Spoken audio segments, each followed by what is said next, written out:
अगर आपसे कोई पूछे कि वर्ल्ड वॉर वन के पीछे का कारण क्या है, आप बोलेंगे ऑस्ट्रिया हंगरी एम्पायर का जो उत्तराधिकारी था उसको सर्बिया के एक इंसान ने मार दिया, जिसकी वजह से और कंट्रीज आए और वर्ल्ड वॉर वन जैसा बड़ा इवेंट होता है।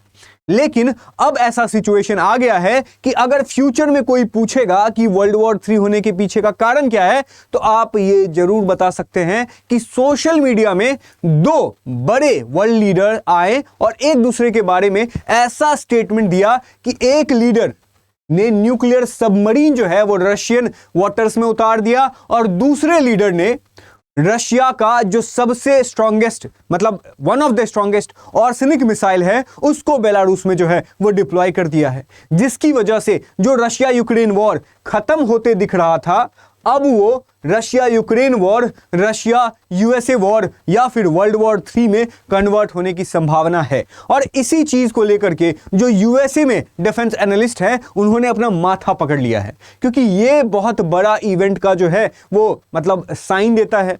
और इसी के बारे में आज के इस सेशन में हम देखने की कोशिश करेंगे, क्योंकि ये बहुत ज्यादा मेजर डेवलपमेंट हो सकता है अभी तक के रशिया यूक्रेन क्राइसिस में। क्या है, तो सबसे पहले आप देख सकते हैं कि जो आप देखिए बहुत सारे न्यूज आर्टिकल्स इसके ऊपर में पब्लिश हो रहा है, और क्यों ना हो, जब न्यूक्लियर सबमरीन्स और न्यूक्लियर मिसाइल जैसे जो वेपन्स हैं वो एक्शंस में आ जाएं, तो फिर सिचुएशंस जो है वो गंभीर हो ही सकती है। अब देखिए, सबसे पहले जो ट्रंप हैं वो अभी रिसेंटली क्या कहते हैं कि भाई जो रशिया के जो दिमित्री मेदवेदेव थे, जो फॉरेन प्रेसिडेंट थे, उन्होंने एक बहुत ज्यादा प्रोवोकेटिव स्टेटमेंट दिया और उसके ऊपर में मैंने वीडियो बनाया था। तो लोग कह रहे थे कि यार ऐसे थोड़ी हो जाता है, स्टेटमेंट की वजह से थोड़ी वॉर एस्केलेट हो जाता है। देखो भाई, वॉर एस्केलेट हो रहा है और वो स्टेटमेंट की वजह से ही हो रहा है। सबसे पहले ट्रंप ने जो है वो 10 दिन का अल्टीमेटम दिया था, जिसके बाद मेदवेदेव कहते हैं कि भाई ये जो अल्टीमेटम है वो रशिया यूक्रेन वॉर को खत्म नहीं बल्कि रशिया यूएसए वॉर को शुरू कर सकता है। और इसी के बारे में उन्होंने बोला था कि ये हमारे पास डेड हैंड जैसा है, जो एक बार हमने यूज किया तो फिर जो है वो यूएसए का तो विनाश होके ही रहेगा। और फिर उन्होंने ये भी बोला कि ट्रंप, आपको दो चीजें इंपॉर्टेंट याद करनी चाहिए। सबसे पहले ये कि रशिया इजराइल या ईरान नहीं है जिसको आप जो है वो अपने कंट्रोल में लेके आ जाएंगे, और दूसरा ये कि ये जो अल्टीमेटम है वो रशिया यूक्रेन नहीं, रशिया यूएसए वॉर को भी बढ़ाने का काम कर सकता है। उन्होंने नाम लेकर के बोला कि भाई डेड इकोनॉमीज, आपने बोला है ना, dead economies do not fight, Donald and dead presidents do not speak. अगर मैं डेड रहता, डेड इकोनॉमी का प्रेसिडेंट रहता, तो मैं ऐसे बोल नहीं रहा होता।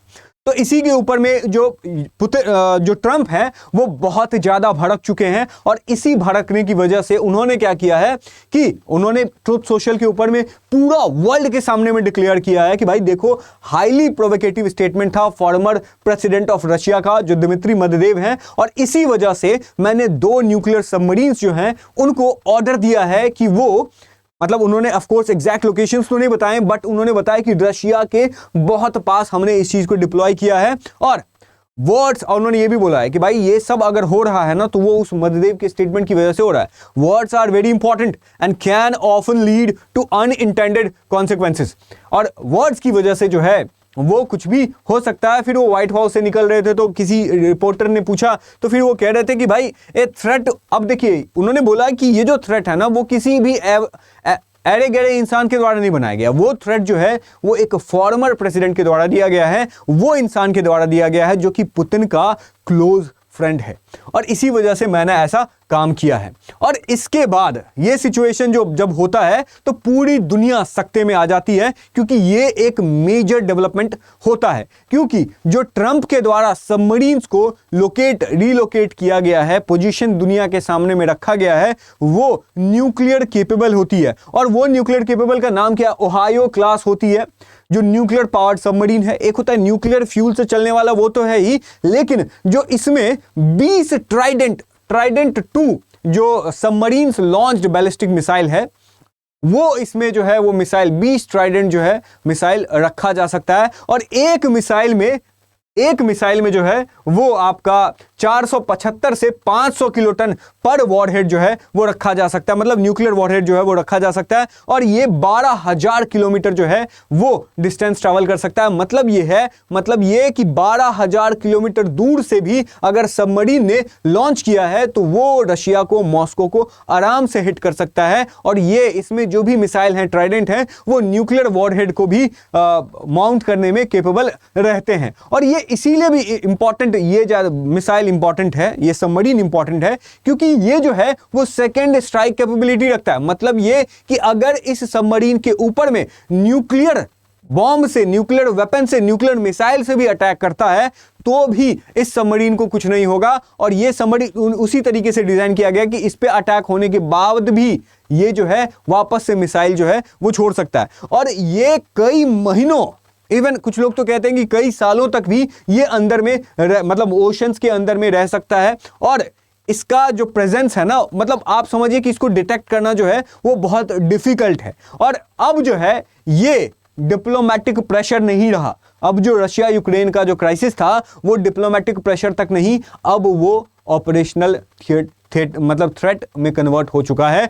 क्योंकि ट्रंप ने डायरेक्टली बोला है कि अभी तक हम जो हैं वो रशिया को सिर्फ बोल रहे थे कि हम सेकेंडरी सैंक्शंस लगाएंगे, लेकिन अब मैं डायरेक्टली उनको थ्रेट बोल देता हूं कि अगर उन्होंने 10 दिन के अंदर में इस वॉर को खत्म नहीं की तो फिर जो यूएसए है वो मिलिट्री एग्रेशन करेगा रशिया के अगेंस्ट। और यही इस रशिया यूक्रेन क्राइसिस को बहुत ही ज्यादा टेंस और बहुत ही ज्यादा सीरियस बना देता है। और इसके ऊपर में बहुत सारे डिफेंस एनालिस्ट का अपना अपना बयान है, मेजॉरिटी उसमें यही कह रहे हैं कि अब ये सिचुएशन को गंभीर करके रख देता है। और ये जैसे कि आप देख सकते हैं कि ये जो आर्म्स कंट्रोल एसोसिएशन, जो कि ये आर्म्स कंट्रोल एसोसिएशन के जो एग्जीक्यूटिव डायरेक्टर हैं डैरेल किम्बल, इनको आपने देखा होगा कई बार ये जब भी न्यूक्लियर क्राइसिस होने वाली रहती है, जैसे कि जब इजराइल ईरान के बीच में न्यूक्लियर क्राइसिस होने वाली थी, या फिर जब न्यूक्लियर वेपन्स को कम करने की बात की जा रही है, जब कंट्रोल करने की बात की जाती है, तो ये प्रमुख लीडर माने जाते हैं, प्रमुख मतलब माने जाते हैं, जो कि इस तरह की सिचुएशन में अपनी इनकी बात सुनी जाती है और ये बहुत अच्छे तरीके से एनालाइज कर पाते हैं किसी भी सिचुएशन को। उन्होंने भी कहा है, जो आर्म्स कंट्रोल एसोसिएशन के मेंबर है, मतलब डायरेक्टर हैं आर्म कंट्रोल एसोसिएशन, जो दुनिया में हो रहे न्यूक्लियर वेपन का जो ग्रोथ होता है उसको कंट्रोल करने की बात ये हमेशा करते हैं। तो ये बोला है कि दिस इज इररिस्पॉन्सिबल, किसी भी राष्ट्रपति को, किसी भी प्रेसिडेंट को ऐसे न्यूक्लियर वॉर की धमकी जो है वो सोशल मीडिया के ऊपर में नहीं देना चाहिए। और स्पेशली यूएस के जो प्रेसिडेंट हैं उनको मैच्योरिटी से काम लेना चाहिए। कोई भी रेटोरिकल जो ब्लफ है, जैसे मध्यदेव के स्टेटमेंट को लेके कह रहे हैं कि कोई अगर मतलब ऐसा भड़काऊ स्टेटमेंट देता है तो उसका रिएक्शन हमें इस तरीके से एक्शन से जो है वो नहीं देना चाहिए। और ये कहते हैं कि इट इनवाइट्स कैटास्ट्रोफिक मिसकैलकुलेशन, कि अगर इसमें किसी ने भी इस चीज को सीरियसली ले लिया तो फिर सिचुएशन और ज्यादा गंभीर हो सकते हैं। ये कौन है, इनके बारे में मैंने आपको बताया। उसके बाद जो डॉक्टर एलेना पेट्रोव हैं, जो कि अटलांटिक इंस्टीट्यूट और रशिया नेटो स्पेशलिस्ट हैं, उन्होंने भी कहा है कि ये जो सिचुएशन है वो बहुत ही ज्यादा फ्रेजाइल है, बहुत ही ज्यादा डेलिकेट है। और अगर हम अब देखिए, वो कहती हैं कि जो हम पब्लिकली अगर बताते हैं ना कि हमने सबमरीन जो है वो डिप्लॉय किया, एक ये भी है जो कहती हैं कि भाई जैसे कि आप देख सकते हैं कि एवलिन फरकाज हैं, जो कि एक्स पेंटागन थी, जब ओबामा के टाइम पे जो है वो इस तरह के जब भी निर्णय लिए जाते थे एस्केलेशन की से रिलेटेड, तो वो ये उन मतलब इंपॉर्टेंट पोजीशन के ऊपर में थी। तो उन्होंने ये बोला कि भाई सबमरीन जो है वो तो हमेशा डिप्लॉय होता ही है, लेकिन इसको आप अगर पब्लिकली डिक्लेयर कर रहे हैं तो फिर सिचुएशन यह है कि अगर किसी ने भी इसको सीरियसली ले लिया, अगर किसी ने भी इसको थ्रेट ले लिया, तो फिर वही सिचुएशन होगा जो क्यूबन मिसाइल क्राइसिस के दौरान था। क्यूबन मिसाइल क्राइसिस जैसे यूएसए के दरवाजे पे रशिया आ चुका था, उसी तरीके से अभी जो रशिया है उसके वाटर्स के पास, रशिया के पास जो है वो जो यूएसए का सबमरीन है वो आ चुका है। तो अब बस 5 मिनट का भी अगर कोई मिस कैलकुलेशन होगा, कुछ मिस इंटरप्रिटेशन होगा, अगर थॉट में क्लैरिटी नहीं होगी, अंडरस्टैंडिंग में क्लैरिटी नहीं होगी, तो फिर से वैसा ही सिचुएशन आ सकता है जो कि 1960s के टाइम पे था, जब कोल्ड वॉर का पीक चल रहा था, और इसी दौरान ये भी इस तरह की स्टेटमेंट देती हैं। और सोचिए ना कि ये मतलब एक्स पेंटागन एक्सपर्ट हैं, मके इंस्टीट्यूट से पढ़ी हुई है, उसके बाद नाटो स्पेशलिस्ट हैं, इस तरह की बातें कर रही हैं, तो फिर वर्ल्ड को सीरियसली लेना ही पड़ता है। उसके बाद हैंस क्रिस्टियन जो है वो कहते हैं कि भाई हमेशा, जैसे मैंने आपको बताया कि the submarines are always there, this was about signalling. और अगर हम इस तरह की सिचुएशन को सबके सामने रखते हैं तो ये बहुत ज्यादा एक्सट्रीमली रिस्की हो जाता है। और ये जानते हैं आप कौन है?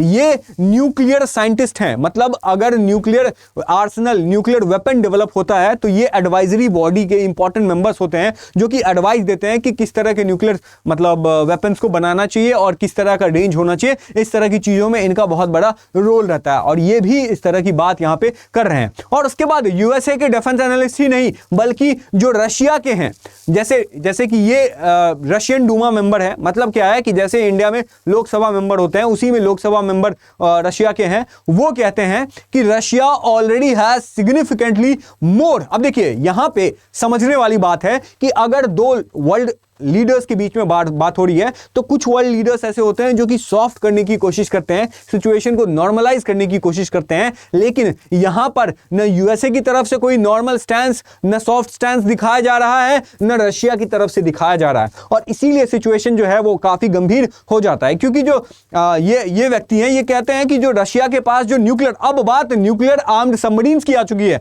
अब बात न्यूक्लियर वेपन्स की आ चुकी है। वो कहते हैं कि जो न्यूक्लियर आर्म्ड सबमरीन्स की बात करें तो रशिया के पास कहीं ज्यादा सबमरीन्स है यूएसए के कंपैरिजन में। और यूएसए अगर इन्होंने जो भी न्यूक्लियर सबमरीन को रशिया के वाटर्स में रखा है ना, तो हम इसको सर्विलांस कर रहे हैं, हमको पता है कि एग्जैक्टली कहां पे वो सबमरीन है, और इनके बताने से कुछ नहीं होता है। वो अगर सबमरीन को रखे हुए हैं तो हमको पता है कहां है, और उनसे ज्यादा नॉलेज हमें है अपने वाटर्स का। और हमें पता है कि क्योंकि यूएसए जो है वो वॉर उसको लड़े हुए थोड़ा टाइम हो गया, लेकिन जो रशिया है ना वो कई साल से यूक्रेन के साथ वॉर लड़ रहा है, तो वो एक्टिवली इस चीज में इन्वॉल्व है। उसको मतलब पूरा स्ट्रैटेजी पता होता है कि किस देश को कैसे कोर्स करना है। ठीक है, इस तरह की चीजें ये यहां पे कह रहे हैं। और उसके बाद यहां तक तो ठीक है, यहां तक बात सही थी, नॉर्मल हो सकती थी कि एक वर्ल्ड लीडर एक्सट्रीम स्टेटमेंट दे रहा है लेकिन दूसरा वर्ल्ड लीडर जो है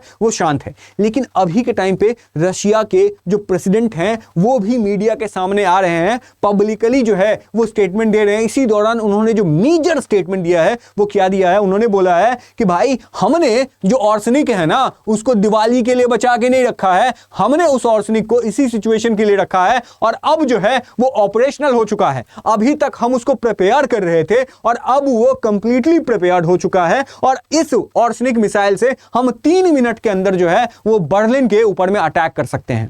3 मिनट भी नहीं लगेगा हमको। और ये आर्सेनिक जो है वो हम बेलारूस में तैनात करने वाले, ऑपरेशन हो चुका है। अब हम जल्दी ही जो है वो बेलारूस में इस आर्सेनिक मिसाइल को रखेंगे। और ये कहते हैं कि ये थ्रेट, इसको मत समझो, इसको शील्ड की तरह देखो, क्योंकि तुम जितना एग्रेशन कर रहे हो ना, नेटो को ये मतलब डायरेक्ट वार्निंग देते हैं कि भाई अगर आप यूएसए के साथ मिलके अगर आप वेपन सप्लाई करते हैं ना, और उस वेपन का यूज अगर हमारे खिलाफ हो रहा है, तो भाई अगर कुछ भी ज्यादा बड़ा चीज हुआ तो भाई हम जो हैं वो सीधा आर्सेनिक मिसाइल का यूज करेंगे। और अगर रशिया, अगर पुतिन आर्सेनिक मिसाइल, कब से बात चल रही थी कि आर्सेनिक मिसाइल, इसके ऊपर मैंने वीडियो बनाया था, लेकिन अब डायरेक्टली पुतिन ये चीज कह रहे हैं। तो अगर आर्सेनिक मिसाइल की बात आ रही है ना भाई, तो ग्लोबल थ्रेट है, क्योंकि आर्सेनिक मिसाइल का अनमैच्ड स्पीड है। आर्सेनिक मिसाइल जो है वो माक 9+ की स्पीड से जा सकता है। मतलब क्या है, 11,000 किलोमीटर की स्पीड से आर्सेनिक मिसाइल जा सकता है। और ये बेलारूस में है, मतलब बर्लिन जो है बेलारूस से 3 मिनट की डिस्टेंस पे है। और ये हाइपरसोनिक मिसाइल है। हाइपरसोनिक मिसाइल क्या होता है? बैलिस्टिक मिसाइल होता है कि एक स्ट्रक्चर फॉलो करता है, यहां से निकला, ऐसे गया और सीधा जाकर के वहां पे बूम। लेकिन ये जो हाइपरसोनिक मिसाइल है ये क्या करता है कि एयर में ही मनूवर कर सकता है, और इसका कोई फिक्स पाथ नहीं है। जैसे बैलिस्टिक मिसाइल ऐसे एक डायरेक्शन में जाता है, तो जो उसको जो मतलब इंटरसेप्ट करने के लिए जो डिफेंस सिस्टम होता है वो उस जो पाथ होता है उसको ट्रैक कर लेता है और उसी से उसको जो है खत्म कर देता है। लेकिन जो हाइपरसोनिक मिसाइल होता है उसका कोई पाथ नहीं होता है, वो किसी भी डायरेक्शन में किसी भी तरीके से वो जा सकता है, जिसके थ्रू उसको इंटरसेप्ट करना मुश्किल है। और उसके बाद वो जो है वो ज्यादा हाइट पे भी नहीं होता, उसका जो एल्टीट्यूड होता है वो बहुत नीचे होता है, जिसकी वजह से उसको ट्रैक करना और भी ज्यादा डिफिकल्ट है, और स्पीड तो जो है सो है ही। और इसी वजह से ये ऑर्सनिक मिसाइल बहुत ज्यादा थ्रेट बन जाता है नेटो के लिए, यूक्रेन के लिए, पूरे यूरोप के लिए। रीजन बीइंग क्या है कि अभी हमने देखा था कि बात की जा रही है कि पैट्रियट मिसाइल सिस्टम देने की यूएसए के द्वारा यूक्रेन को, और अब जो ये सिस्टम है ना वो थार को भी जो है वो फेल कर सकता है, पैट्रियट मिसाइल सिस्टम को भी फेल कर सकता है। अब देखिए बात बहुत ज्यादा गंभीर सिचुएशन में है, क्योंकि इधर यूएसए कह रहा है कि हम पैट्रियट मिसाइल सिस्टम देंगे, जिसकी वजह से पैट्रियट मिसाइल सिस्टम जो है वो रशिया से आने वाले किसी भी मिसाइल को बर्बाद कर सकता है, उसको रोक सकता है, ठीक है, यूक्रेन के ऊपर गिरने से बचा सकता है यूक्रेन को। लेकिन अब अगर ऑर्सनिक मिसाइल है तो वो ऑर्सनिक मिसाइल को इवन पैट्रियट मिसाइल सिस्टम और थार्ड मिसाइल सिस्टम भी रोक नहीं सकता है, ये इतना ज्यादा पावरफुल है। और ये एआई गाइडेड सिस्टम भी है, अभी जो इसमें डेवलपमेंट किया जा रहा था उसमें एआई ही इंटीग्रेट किया जा रहा था ताकि ये और ज्यादा प्रिसीजन सेंट्रिक हो जाए, और ये किसी भी मिलिट्री कॉन्वॉयज के ऊपर में, शिप्स के ऊपर में, एयरबॉर्न कमांड सेंटर्स के ऊपर में भी जो है वो लॉन्च कर सकता है, किसी भी टेरेन के ऊपर में लॉन्च किया जा सकता है, और इसीलिए ये बहुत ज्यादा डेडली वेपन कहलाता है। अब ये डुअल केपेबल भी है। डुअल केपेबल का मतलब क्या है कि इसमें नॉर्मली जो कन्वेंशनल वॉरहेड होता है वो तो यूज किया जा सकता है, लेकिन इसके ऊपर न्यूक्लियर वॉरहेड भी माउंट किया जा सकता है। अब देखो रशिया के द्वारा इसको तो ऑफिशियली डिक्लेयर नहीं किया गया, पर कौन, अब हम क्या अग्नि 5 का रेंज बताएंगे क्या डायरेक्टली दुनिया के सामने में? लेकिन ऑफ कोर्स अग्नि 5 का क्या रेंज है ये तो रशिया, यूएसए बात करती है, तो पाकिस्तान बात करता है, चाइना बात करता है। उसी तरीके से रशिया तो इस चीज को डायरेक्टली नहीं कहता, पर जो फेमस मिलिट्री एनालिस्ट हैं उन्होंने कहा है कि यार इसके ऊपर जो है न्यूक्लियर आराम से जो है न्यूक्लियर वॉरहेड को माउंट किया जा सकता है। और इसका स्ट्रैटेजी मतलब पोजीशन भी देखिए, ये बेलारूस में क्यों है, क्योंकि बेलारूस से ये डायरेक्टली ईस्टर्न नेटो नेशंस को हिट कर सकता है। यूएस बेसिस जो यूरोप के बेलारूस के आसपास हैं रशिया को टारगेट करने के लिए, इसीलिए रशिया ने इसको वहीं बेलारूस के ऊपर में ही लगा रखा है ताकि यूएस बेसिस को भी कुछ ऐसे सिचुएशंस में आराम से टारगेट कर सकता है। और ये जो सिचुएशन है ये बहुत ज़्यादा गंभीर है, क्योंकि वर्ल्ड पीस के लिए ये बहुत इंपॉर्टेंट है। और वर्ल्ड पीस के लिए क्या, जो रशिया मतलब अभी तक सॉफ्टर स्टांस रखता था, हमने देखा है कि यूक्रेन इस चीज़ को बहुत आगे तक लेके चला गया है, और यूक्रेन जो है अगले मतलब आने वाले टाइम में सर्बिया जैसा देश बन सकता है। जैसे वर्ल्ड वॉर 1 में सर्बिया और ऑस्ट्रिया हंगरी की वजह से पूरा वर्ल्ड इन्वॉल्व हो गया था, अब हम देख सकते हैं कि अगेन यूक्रेन वैसा ही काम कर रहा है। और इस चीज़ को ट्रंप, अब देखिए ट्रंप जो है ना वो बहुत वल्नरेबल है, उनका ईगो बहुत ज़्यादा फ्रेजाइल है। वो अपने ईगो को सेटिस्फाई करने के लिए चाहे तो वो टैक्टिकल न्यूक्लियर वेपन भी जो है वो छोड़ सकते हैं रशिया के ऊपर में, कि मतलब रशिया जो है बहुत ज़्यादा वीक हो गया है, वो कल को मान जाएगा। लेकिन रशिया ऐसा नहीं है, रशिया हमेशा मतलब कोई भी चीज़ सीरियसली लेता है, और हमने देखा है कि अगर उसने एक बार सीरियसली ले लिया, यूक्रेन को उन्होंने बहुत दिनों तक सीरियसली नहीं लिया था, लेकिन जिस दिन यूक्रेन को उन्होंने सीरियसली लिया उस दिन कीव तक के लोग जो हैं वो राहत की सांस नहीं ले पा रहे हैं। कीव तक के लोगों की भी रूह जो है वो कांप गई थी, क्योंकि रशिया ने यूक्रेन को सीरियसली लेना शुरू कर दिया था। तो रशिया थैंकफुली अभी तक सीरियसली नहीं ले रहा था, लेकिन अगर ऐसे ही प्रोवोकेटिव स्टेटमेंट ट्रंप के द्वारा और नेटो के लीडर्स के द्वारा आएगा, फिर रशिया इस चीज़ को सीरियसली लेगा। और अगर रशिया इस चीज़ को सीरियसली लेता है तो वो वर्ल्ड पीस के लिए बिल्कुल ही सही नहीं है। इससे जो है वो अभी तक ऑयल के प्राइसेस राइज हो रहे थे, अब जो है वो बहुत सारी चीज़ें जो है वो डेंजर में आ सकती है। बाकी आपका क्या ओपिनियन है कि क्या ये सिचुएशन जो है वो वर्ल्ड वॉर 3 की तरफ लेके जा सकता है, या फिर जो ट्रंप है वो ऐसे कब पलट जाए किसी को पता नहीं चलेगा। आप अपना ओपिनियन नीचे कमेंट सेक्शन में जरूर दीजिएगा, और हाँ इस वीडियो को अपने दोस्तों के साथ शेयर कीजिए और इस चैनल को सब्सक्राइब कीजिए, क्योंकि मैं आपके लिए ऐसे ही मतलब एनालिटिकल वीडियो जो भी केस स्टडी टाइप वीडियो होता है वो आपके सामने में बिल्कुल क्रिस्टल क्लियर तरीके से लेके आ पाऊं। Thank you so much, keep learning. मिलते हैं आपसे नेक्स्ट वीडियो में।